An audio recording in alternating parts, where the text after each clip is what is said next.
औज़ुबिल्लाहिमिनश्शैतानिर्रजीम बिस्मिल्लाहिर्रहमानिर्रहीम। Dear students, अस्सलाम वालेकुम। आज के इस लेक्चर में हम लोग पढ़ने वाले हैं एक्सरसाइज 1.2 है और इसका क्वेश्चन नंबर आपके पास है जी 4।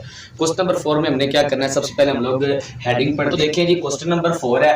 क्वेश्चन नंबर 4 में वो क्या कहना चाह रहे हैं, देखिए क्वेश्चन नंबर 4 में वो पूछना चाह रहे हैं कि फाइंड नेगेटिव ऑफ मैट्रिक्स। क्या करना है, फाइंड करना है नेगेटिव ऑफ मैट्रिक्स। कौन कौन से matrix, A B C D और ई, यानी इन पांचों मैट्रिक्स के क्या मालूम करें, नेगेटिव मालूम करें। इन पांचों मैट्रिक्स के नेगेटिव मालूम करें व्हेन, अगर ए ये हो, बी ये हो, सी ये हो, डी ये हो और ई ये हो। तो हमने इनके क्या मालूम करने, नेगेटिव। तो नेगेटिव मैट्रिक्स पता क्या होती है, नेगेटिव मैट्रिक्स का मतलब होता है कि अगर आपके पास एक मैट्रिक्स है ना, आप उसके अंदर जितने भी एलिमेंट है, यानी जितने भी इंट्रीज हैं, उनके साइन को क्या कर दें, नेगेटिव, यानी ऑपोजिट कर दें। अगर वो प्लस है तो उसको माइनस में कर दें, अगर माइनस है तो वो प्लस में कन्वर्ट कर दें, तो फिर वो आपके पास क्या कहलाता है, नेगेटिव मैट्रिक्स कहलाता है। मिसाल के तौर पर अब ये ए है तो इसका नेगेटिव मैट्रिक्स आ जाएगा माइनस ए, और इसके अंदर जितने भी नंबर होंगे वो सारे ऑपोजिट हो जाएंगे, यानी ये 1 जो है वो प्लस का है तो अब ये हो जाएगा माइनस का 1। जीरो के साथ साइन चाहे माइनस का चाहे प्लस का, यानी कोई भी साइन नहीं लगा होता जीरो के साथ। अब देखिए यहाँ पर जीरो प्लस है, अब नीचे मैं जीरो माइनस लिखूं तब भी ठीक है, और अगर नहीं भी लिखता तो तब भी ठीक है। तो इस वजह से यहाँ पर ना लिखना बेहतर है। तो जीरो वैसे का वैसे आ जाएगा। ये जो -1 है, अब इसके जगह पे क्या आ जाएगा, 1 आ जाएगा। तो ये इसका क्या हो गया जी, आंसर आ गया है नेगेटिव मैट्रिक का। अब हम लोग बी का निकालेंगे नेगेटिव मैट्रिक, तो आ जाएगा -b। तो फिर इसका क्या आ जाएगा, -3 आ जाएगा। -1 है तो 1 आ जाएगा, 2 है तो -2 आ जाएगा, और ये 1 है तो फिर -1 आ जाएगा। ये इसका क्या हो जाएगा जी, नेगेटिव मैट्रिक हो जाएगा। अब उसके बाद आपके पास सी वालेगा, सी का नेगेटिव मैट्रिक आ जाएगा -c, और इसके अंदर जितने भी नंबर है उनका साइन चेंज हो जाएगा। 2 प्लस है तो ये -6, प्लस का है तो -3, प्लस का है तो -2, प्लस का है तो का। ये आपके पास क्या आ जाएगा जी, आंसर आ जाएगा। उसके बाद हम लोग पढ़ते हैं डी का। अब डी का नेगेटिव देखना है तो डी का आ जाएगा -d।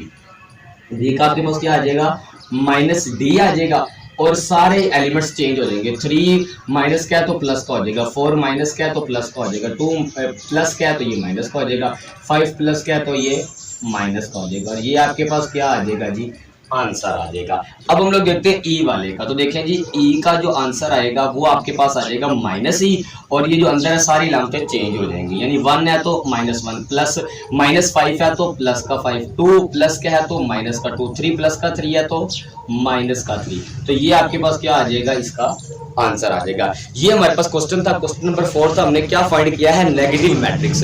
नेगेटिव मैट्रिक्स का मतलब होता है कि अगर आपके पास कोई भी मैट्रिक है ना, उसका अगर आपने नेगेटिव मैट्रिक मालूम करना है तो आप क्या करेंगे, उसकी सारी इलामतें चेंज कर देंगे, यानी उसके अंदर जितने भी इंट्रीज होंगी, जितने भी एलिमेंट्स होंगे, जितने भी नंबर्स होंगे, उनके साइन आप क्या कर देंगे, चेंज कर देंगे। साइन कैसे चेंज करेंगे, अगर वो प्लस होगा तो वो माइनस हो जाएगा, अगर वो माइनस होगा तो वो प्लस हो जाएगा। अब हम लोग करते हैं क्वेश्चन नंबर 5।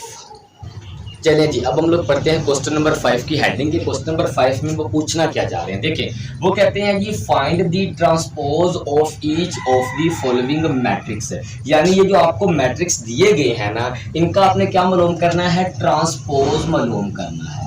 जो मैट्रिक्स आपको दिए गए हैं आपने उनका सिंपली क्या फाइंड करना है, ट्रांसपोज फाइंड करना है। अब आप लोगों को ट्रांसपोज के बारे में नहीं पता कि ट्रांसपोज होता क्या है, तो सबसे पहले हम लोग समझेंगे कि ट्रांसपोज क्या होता है। देखिए, आपके पास एक नंबर दिया गया है, मिसाल के तौर पर ये एक मैट्रिक है।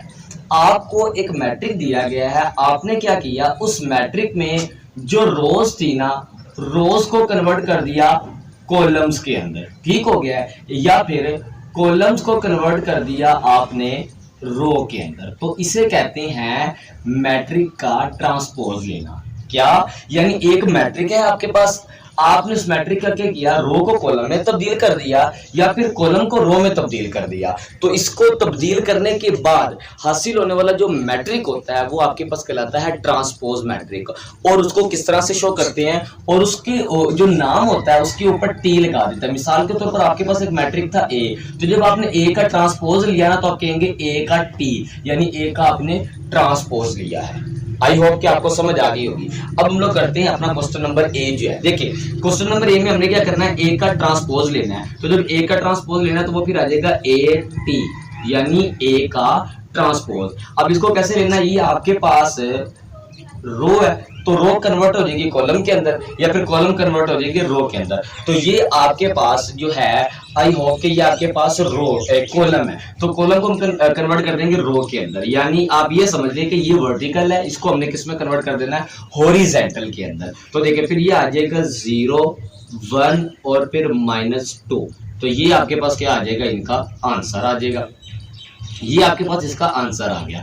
अब हम लोग करते हैं बी वाले का। बी वाले का जब करेंगे तो बी का क्या आ जाएगा, ट्रांसपोज, यानी ऊपर टी लिखा आ जाएगा। बी का ट्रांसपोज यानी ऊपर टी लिखा आ जाएगा। अब इसकी देखिए आपके पास सिंपल एक रो है, तो रो को आप क्या करेंगे, कॉलम के अंदर कन्वर्ट कर देंगे। यानी ये क्या है, हॉरिजॉन्टल है, हॉरिजॉन्टल को आप वर्टिकल कन्वर्ट कर देंगे। यानी आप रो को कॉलम के अंदर कन्वर्ट करेंगे तो ये आ जाएगा 5 1 -6। तो ये आपके पास क्या आ जाएगा, आंसर आ जाएगा। अब देखिए मैंने कोई भी साइन चेंज नहीं किया, बस जो मैट्रिक का जो नाम होता है उसके ऊपर टी लगा देते हैं छोटा सा। इसका मतलब होता है ट्रांसपोज। इसका मतलब क्या होता है, ट्रांसपोज होता है। और फिर आपके पास रो थी, आपने उसको कॉलम में कन्वर्ट कर दिया। अब हम लोग करते हैं अपना क्वेश्चन सी।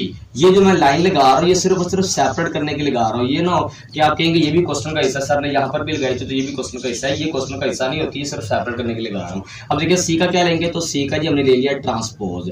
सी का जब ट्रांसपोज लिया है तो ये आपके पास है जी कॉलम, इसको रो में कन्वर्ट कर देंगे तो ये फिर इसको इस तरह कन्वर्ट करेंगे तो फिर ये हो जाएगा 1 2 3।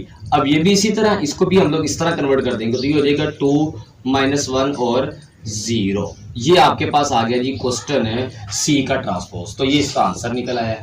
अब हम लोग करते हैं डी का। तो डी का क्या हम लोग करना है, ट्रांसपोज।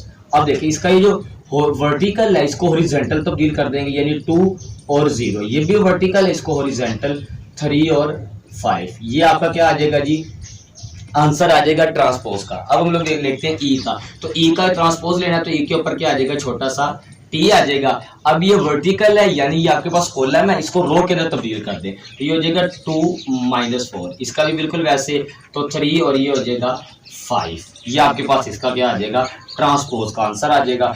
एफ का लेना तो ये एफ के ऊपर क्या आ जाएगा, टी, यानी एफ का भी ये क्या है, ट्रांसपोज है। अब ये आपके पास वर्टिकल, इसको हॉरिजॉन्टल करेंगे तो 1 3 आ जाएगा और ये हो जाएगा 2 और 4। ये आपके पास क्या आ जाएगा जी, आंसर आ जाएगा सिंपल। ये था आपके पास क्वेश्चन नंबर 5। यानी हमने इसके अंदर क्या फाइंड किया है, हमने इसके अंदर ट्रांसपोज लेना सीखा भी है और फाइंड करके आंसर भी निकाला है। ट्रांसपोज कैसे लेते हैं, मैं एक बार फिर रिवीजन करवा दूं कि ट्रांसपोज में सिंपल ये होता है कि आपने एक मैट्रिक होता है, उसमें आपने रो को कॉलम में तब्दील करना होता है या कॉलम को रो में, यानी जो आपका दिल करे। अगर आपका दिल करता है कि आप रो को कॉलम में तब्दील करें तो कर सकते हैं, या फिर कॉलम को रो में तब्दील करना चाहें तब भी कर सकते हैं। यानी मैं सीधे अल्फाज में कहूं तो जो लाइन इस तरह लिखी होगी वर्टिकल, इसको हॉरिजॉन्टल कर देंगे बस, या फिर जो हॉरिजॉन्टल लिखी होगी उसको वर्टिकल कर देंगे। सिंपल, दोनों में जो मर्जी कर सकते हैं। ये था आपके पास क्वेश्चन नंबर 5। हमने क्वेश्चन नंबर 4 और 5 किया। आई होप कि आपको वीडियो अच्छी लगी। वीडियो को लाइक और इस चैनल को सब्सक्राइब लाजमी कर लें, क्योंकि 9th क्लास की मैथ की कंप्लीट बुक के लेक्चर्स इस चैनल के ऊपर आपके साथ शेयर किए जाएंगे। अपना बहुत सा ख्याल रखिएगा, दुआओं में हमें याद रखिएगा। आपका प्यारा दोस्त एहसन खान।